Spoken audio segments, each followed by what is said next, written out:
खिलवाड़ करोगे तो ऑब्वियसली फिर भी मैं आपकी मदद करूंगा। तो उसके लिए उन्होंने ना गुड़हल दिया, तो गुड़हल का फूल, हिबिस्कस। मतलब मुझे लगता है कि आज तक जो मैंने बेस्ट रेमेडी देखी है इसके लिए गुड़हल है वो। आपको क्या करना है, गुड़हल के फूल लेने हैं, गुड़हल के पत्ते लेने हैं, हर जगह पे अवेलेबल है। हिबिस्कस जिन लोगों को नहीं पता, मतलब कई बार होता है कि आउट ऑफ द स्टेट देख रहे नहीं पता होता, तो आप लोग उसका ड्राई पाउडर भी यूज कर सकते हो वहां पे। आपको क्या करना है, पत्ते लेने हैं, फूल लेने हैं इक्वल पार्ट्स में, ठीक है। उसमें आपको क्या करना है, एलोवेरा जेल ऐड करना है। वो भी आप जैसे एलोवेरा नॉर्मल होता है रॉ फॉर्म में वो यूज करो, या फिर आर्टिफिशियली भी यूज कर सकते हो जेल। ग्राइंड कर लेना है उसको अच्छे से, उसका थिन पेस्ट बनाना है पत्तों का, और उसमें एलोवेरा जेल डाल के।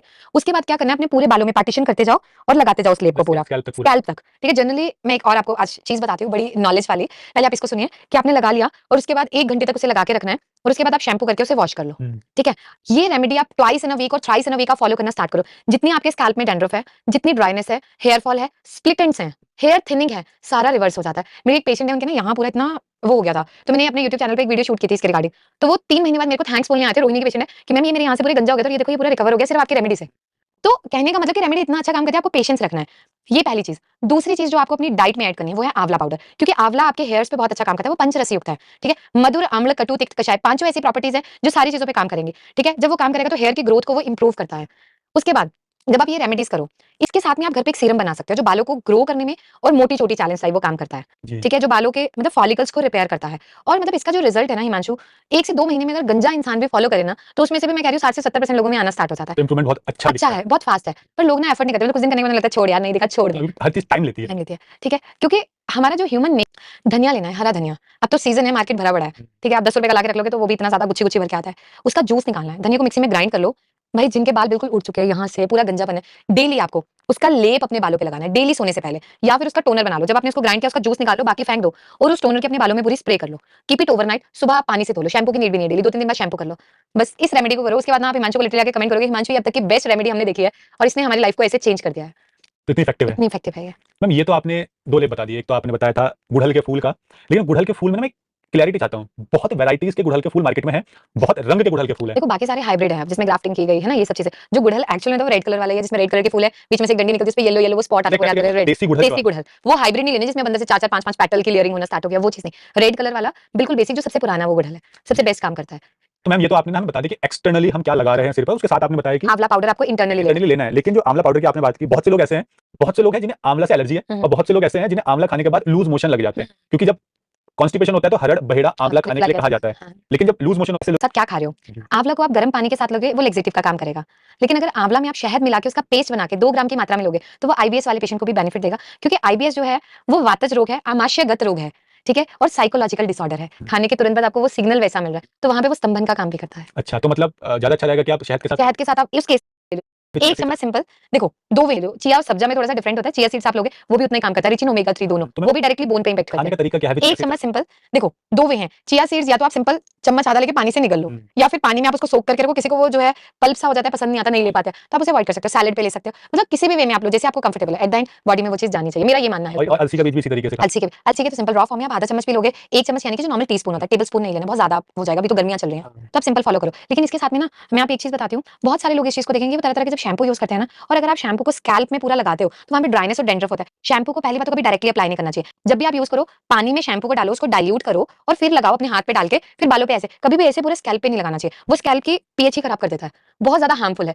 इसलिए कभी भी आप सैलून वगैरह में जब वॉश करवाने जाते हो देखना वो बहुत जेंटली मसाज करते हैं, और वो शैम्पू लेके हमेशा आपकी लेंथ पे वो करते हैं, कभी लगाते नहीं है। क्यों नहीं लगाते? क्योंकि उनको पता है ये इतनी स्ट्रॉन्ग केमिकल है, इसलिए जितने भी बोटॉक्स हो गए, केराटिन, स्मूथनिंग, 99% लोग उसके बाद हेयर फॉल फेस करते हैं। मैम मतलब अगर हम कभी भी आज तक, मतलब हमने इतने सालों में जो भी सुना है वो ये सुना है कि कंडीशनर को स्कैल्प पे नहीं लगाना चाहिए, शैम्पू से आप धोते रहो, और शायद आज आज तक मैं भी यही करता आया हूं शायद, किसका, और इसी वजह से स्कैल्प ड्राई भी हो गया था। तो मैम आपने केराटिन की बात की, केराटिन की थेरेपीज लोग ले रहे हैं, क्या हेयर फॉल रुक सकता है उससे? नहीं, देखो टेम्परेरी आपको करना है ना, कुछ भी करो हिमांशु, हर चीज के पॉजिटिव चीजें भी अंदर कम नहीं होंगे, बाहर की चीजें सपोर्ट करेंगी बट वो रिवर्स नहीं करेंगी। जब आप अंदर और बाहर दोनों चीजें साइमल्टेनियसली करोगे वो परमानेंट क्योर होगा। तो अगर चीजें इसलिए यहीं से हेल्प बैलेंस, ठीक है। आपने आज तक शायद जिनसे भी सुना, आप भृंगराज लो, भृंगराज लो, भृंगराज लो, भृंगराज सब पे काम नहीं करता, भृंगराज तेल भी सब पे काम नहीं करता। आपकी बॉडी में दोष कौन सा डोमिनेंट है, ठीक है, उस पे भी बहुत ज्यादा डिपेंड करता है। भृंगराज की कितनी मात्रा लेनी है, ठीक है, किस चीज के साथ लेना, ये भी बहुत इंपॉर्टेंट रोल प्ले और हर किसी को कहा जाता है बाल झड़ रहे हैं भृंगराज लगाओ, क्योंकि भृंगराज वो हो गया ना, मतलब पुराने टाइम से ये नहीं कि वो काम नहीं करता, करता है, बट किसी में 100%, किसी में 90, किसी में 10%, किसी में 5-1, वो भी बहुत ज्यादा मायने रखता है उस चीज में। मैम गट हेल्थ की अगर बात आई है कि गट हेल्थ की वजह से बाल झड़ रहे हैं,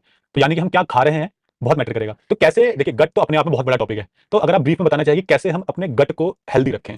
मतलब मेरा जो इस चीज में मानना है कि कभी भी इंसान को डाइटिंग नहीं करनी चाहिए, कभी भी इंसान को कैलोरी डेफिशिट डाइट पे नहीं जाना चाहिए। हर इंसान के शरीर को कैलोरी की नीड है, मानो 1400-1500 कैलोरी ऑन एन एवरेज चाहिए। ठीक है, अब इंसान वर्कआउट करता है, उसमें कैलोरी बर्न कर रहा है, उस हिसाब से गिन गिन के खाना खा रहा है, लेकिन आपकी बॉडी जब रेस्ट फेज पे है, आपका दिमाग काम कर रहा है, आपके ऑर्गन्स काम कर रहे हैं, they also need some calorie to burn. वो वहां पे भी काम कर रहा है, तो आपकी बॉडी में वो इंटेक प्रॉपर होना चाहिए। जब वो इंटेक प्रॉपर होगा ना, आपको वो इशू आएगा ही नहीं। और मैंने एक बार आपसे पहले भी डिस्कस किया था कि सात्विक डाइट आज के टाइम में हेयर फॉल का बहुत बड़ा कारण बन गया है, जो लोग वेट लॉस के लिए यूज कर रहे हैं। ठीक है, क्योंकि आप बिल्कुल डेफिशिएंसी पे चल रहे हो। ठीक है, आपकी बॉडी में जब न्यूट्रिशन वैल्यू ही कंप्लीट नहीं होगी, आप बीमारियां एक ठीक करने के चक्कर में 10 ले लोगे। तो वहां पे डाइट तो रोल प्ले करता है। तो सिंपल है, दाल सब्जी रोटी इवन गेहूं चावल सब चीजें खाओ, लेकिन जितनी मात्रा की शरीर में जरूरत है उतनी मात्रा में। आपको 3 रोटी के भूखे आप 2 खाओ, चाहे 10 बार खाओ, क्योंकि उसे पचने का टाइम मिलेगा। जब 3 की भूखे यहाँ तक भर लोगे तो अगले 10 घंटे तक तो आपका खाना यहाँ हो रहा था, फिर इनो ढूंढ रहे हो, कोई कोई गोलियां ढूंढ रहे हो, वो चीजें काम ही नहीं करेंगी। और खाना तब खाओ जब आपके पेट में से वो गुड़ गुड़ की आवाज आना शुरू हो जाएगी, अब मुझे दे दो। हमेशा जरूरत हो तभी खाओ। भी खाओ। मैम ये तो गट हेल्थ हो गई, लेकिन एक आजकल आ रहा है ना, लोग हेयर गमीज ले रहे हैं अलग अलग कंपनीज की। क्या कोई गमीज खा के जो हाई इन शुगर है या और भी बहुत से केमिकल्स है, क्या वो खाली गमी हमारे सर पे बाल उगा सकती है? कभी भी नहीं। आप सोचो ना कि एक बच्चा पैदा हुआ, ये चीज को हेयर फॉल ठीक है, उसको ऐसा कुछ नहीं है। There is no shortcut in your life, चाहे वो आपकी सक्सेस के लिए हो, चाहे प्याज सिर पर लगाने से बाल झड़ने से रुक सकते हैं? प्याज वर्क करता है क्योंकि उसमें सल्फर प्रेजेंट है, जो हेयर फॉल को रिड्यूस करता है। पर बहुत सारे लोगों के स्कैल्प में वो रिएक्शन करता है, इसमें डैंड्रफ है, स्कैल्प सोरियासिस है। ठीक है, स्कैल्प में बहुत एक्सट्रीम ड्राइनेस है, तो सल्फर और ड्राइनेस करेगा। ठीक है, तो सब पे वर्क नहीं करता है, बट हाँ वर्क करता है। तो आप उसको, लेकिन अगर कोई भी इंसान इस्तेमाल करे तो मुझे ऐसा लगता है जब आप 1 वीक कर रहे हो ना, तो आपको पता चल जाता है क्या चीज आप पे अच्छा काम करी क्या नहीं। अगर कुछ भी रिएक्शन है मतलब उसको आप स्टॉप करते इसलिए कहते हैं कि डॉक्टर से कंसल्ट करना भी जरूरी होता हो। है। हाँ, मुझे ऐसा मैम लोग कर्ड यूज करोगे इट विल हेल्प, बहुत अच्छा काम करता है। ठीक है, बट अगर आपके स्कैल्प बहुत ज्यादा इची है, वहां पे कर्ड कुछ टाइम के लिए रिलैक्स करके फिर उस प्रॉब्लम को ट्रिगर करता है, अच्छा, तो वहां पे आपको यूज नहीं करना चाहिए। और मैम दही के बारे में एक चीज और जानना चाहूंगा। एक नॉर्मल दही आ रहा है जो हम घर में जमा रहे हैं, मार्केट से ला रहे हैं, एक दही है जो कुछ टाइम बाद थोड़ा खट्टा होने लगता है। हाँ। कौन सा दही सर पे यूज करें, वो जिसमें थोड़ा खटासपन आ गया, नॉर्मल? मतलब कर्ड हमेशा फ्रेश यूज करना चाहिए, बहुत जब- खट्टा कर्ड यूज नहीं करना चाहिए। अच्छा, और मैम ऑयलिंग बचपन से सुनते आ रहे हैं ना, घर में भी बचपन में बहुत चंपी होती थी, तो क्या हेयर फॉल को रोकने के लिए चंपी फायदेमंद है बालों में? बिल्कुल है यार, ये जो आजकल एक बकवास चला है ना, ऑयलिंग मत करो, क्योंकि बेचारी उनका तो केराटिन खराब हो जाएगा, स्मूथनिंग खराब हो जाएगी, तो वो बोलते हैं ऑयलिंग खराब है, ब्लॉकेज हो जाएगा। आप सोचो पहले तो लोगों के इतने लंबे लंबे बाल होते थे, बाल झड़ते नहीं थे, गंजा बने तक ना हेयर। इनके कौन सा, क्योंकि कंफ्यूजन इसी बात को लेकर है सर, कौन सा तेल लगाए अपने सिर पे ताकि बाल रुक जाए? और तेल के नाम पे मार्केट में बहुत कुछ है। हाँ। ऐसा नहीं है कि वो काम नहीं करते। देखिए बहुत से आयुर्वेदिक तेल है, तेल ऐसे सारे आयुर्वेदिक ही है, बहुतों के काम करते हैं, बहुतों के नहीं करते। लेकिन आपके हिसाब से अगर सामान्य तौर पर जैसे बचपन से सुनते आ रहे हैं, तिल का तेल, नारियल का तेल, मस्टर्ड ऑयल, बहुत सारे ऐसे तेल है, बादाम का तेल है, ठीक है, कैस्टर ऑयल है, तो सिर पर कौन सा तेल फायदेमंद है? देखो हर किसी का ना वो डिपेंड करता है कि किसको क्या सूट कर रहा है। कोकोनट ऑयल अच्छा होता है, ठीक है, अगर आप गर्मियों में कर रहे हो अच्छा है। मस्टर्ड ऑयल अच्छा है, तिल का तेल सर्दियों में बहुत अच्छा काम करता है, सीजनल भी वो चीज रहती है। कैस्टर ऑयल को आप डाइल्यूट करके, ठीक है, थोड़ा सा उसमें कोकोनट ऑयल मिक्स करके लगाओगे, वो भी अच्छा काम करता है। पर सीजनल ये चीजें अगर आप करोगे तो बहुत अच्छा है। जैसे अगर मैं प्रैक्टिकली बात करूं, कोकोनट ऑयल गर्मियों में बहुत अच्छा काम करता है, आप इसको लगाओ। जब बरसात का सीजन आता है तो सरसों का तेल बहुत अच्छा काम करता है। 6 ऋतुएं बताई गई हैं हमारी, जैसे है ना, तो उसके अकॉर्डिंग अगर आप फॉलो करोगे तो अच्छा है। और विंटर्स में तिल का तेल बहुत अच्छा काम करता है। मैम आपने ये तो बता दिया एक सामान्य तौर पर, क्या आज आप डॉक्टर है, बहुत पेशेंट देख रहे हैं, तो क्या आपका भी कभी हेयर फॉल हुआ है? हाँ बिल्कुल होता है। तो आप अपने हेयर फॉल कैसे रोका था? मैं आपको बताती हूँ, मेरा जनरली हेयर फॉल जो मैं फेस करती हूँ, मतलब जब मैं हिमाचल थी तो मुझे कभी हेयर फॉल नहीं हुआ। जब मैं दिल्ली आई तो जो एक ये जून जुलाई वाला सीजन स्टार्ट होता है, अगस्त मिड तक मुझे बहुत ज्यादा हेयर फॉल होता है। ठीक है, जब मैंने फर्स्ट टाइम फेस किया तो मैं क्या करती हूँ, जब मुझे स्टार्ट होता है, मुझे दिखना शुरू होता है, मैं कोकोनट ऑयल लेती हूँ 1 पोर्शन में, और उसमें 1/3 पोर्शन में लेमन जूस ऐड करती हूँ। और उसके बाद क्या करती हूँ, इसको आप सुनना, आप लोग फॉलो करना किसी भी सीजन में। वैसे आज रात को इसको मसाज कर लूंगी, फिर कल सुबह वॉश नहीं करूंगी, फिर इसी प्रपोर्शन में बना के उसके ऊपर वॉश कर लूंगी, फिर नेक्स्ट डे रात को फिर उतना ही ऑयल लेके उसको मसाज करूंगी, फिर next day morning, next day night, next day morning wash करूंगी। यानी कि 3 रात में उसको सेम लगाती हूँ बिना वॉश के। आप 2 रात तक भी कर सकते हो, और इसको मैं 2-3 हफ्ते फॉलो करती हूँ, मेरा हेयर फॉल स्टॉप हो जाता है। और फिर मेरे को उस टाइम सिग्नल मिल जाता है, तो मैं आंवला हो गया, त्रिफला हो गया, इसको रेगुलर इनटेक करना स्टार्ट कर देती हूँ। बहुत अच्छा रिजल्ट है। तो मैम कहते हैं ना कि हम चाहे स्किन हो चाहे स्कैल्प हो, हम जो भी लगाते हैं एब्जॉर्ब होता है। हाँ। तो क्या जब हम ऑयलिंग करते हैं तो जो बहुत से लोग कहते हैं कोई फर्क नहीं पड़ता, लेकिन अगर मैं एक आयुर्वेदिक पर्सपेक्टिव से जानना चाहूँ, तो हम सिर पर लगा रहे हैं, ऑयलिंग कर रहे हैं, क्या वो एब्जॉर्ब होकर अंदर जा रही है? हाँ बिल्कुल जाती है। आप कभी भी ऑब्जर्व करना, आप जब ऑयलिंग करोगे ना, आपके बाल अगर बहुत ड्राई है, वो उसके एब्जॉर्प्शन करते करते वो सूखने लग जाते हैं। ठीक है, और पता है हिमांशु, मैंने भी बहुत सारे मतलब एक्सपेरिमेंट किए, सारी चीजें की। उसके बाद फाइनली जैसे हमारा हेयर ऑयल है, तो मैंने मतलब जैसे जनरली हम देखते हैं एवरेज 1-1.5 इंच हेयर ग्रोथ होती है, बट हमारा हेयर ऑयल है मंथ में हमने 3-3 4-4 इंच 5-5 इंच भी ग्रोथ देखी। और जिनके जैसे बाल बॉयज में बहुत वॉल्यूम कम हो जाता है, इंस्टेंट ग्रोथ है, पर उसमें जो हमारे प्लांट्स है, कुछ अफ्रीकन प्लांट्स है, और मतलब उसमें कुछ हम मेटल्स की भावना देते हैं जिसका कोई साइड इफेक्ट नहीं है, इसलिए वो बहुत अच्छा काम करता है। तो प्रैक्टिकली जैसे आज गट की हेल्थ की वजह से भी हेयर फॉल होता है, और न्यूट्रिशनल हेयर फॉल क्यों हो रहा है, क्योंकि है तो न्यूट्रिशनल डेफिशिएंसी। देखो बेसिकली जो मेन जो है, हीमोग्लोबिन आपको पता होना चाहिए, B12 पता होना चाहिए, ठीक है, विटामिन डी और कैल्शियम, ये टेस्ट नॉर्मल। बाकी जिनको पीसीओडी उनको तो पता ही होता है कि स्कैन हो रहा है, थायराइड वालों को भी पता है। But basically on an average हर इंसान को अपनी इस डेफिशिएंसी पे काम करना चाहिए, not for only hair fall, but आपकी नर्व्स में वीकनेस आती है, मतलब बहुत सारे फैक्टर है। तो एक लास्ट चीज पूछना चाहूंगा जो आजकल सबसे ज्यादा लोगों में कॉमन है, वो है टाइम पर ना सोना और बहुत ज्यादा स्ट्रेस लेना। मान लीजिए किसी की गट हेल्थ बहुत बेसिकली होना चाहिए, ठीक है, और उस केस में ना मतलब आप जैसे ब्राह्मी का सेवन कर सकते हो, जिनको वो ज्यादा उस पर बहुत अच्छा काम करता है। ब्राह्मी जूस ले लो, 2-2 चम्मच सुबह शाम आप ले लो, नींद भी अच्छी आएगी, माइंड रिलैक्स होगा, हार्मोन स्टेबल होंगे, हेयर फॉल रिड्यूस होगा। गाजर चुकंदर पालक खाने से क्या बाल रुकते झड़ने?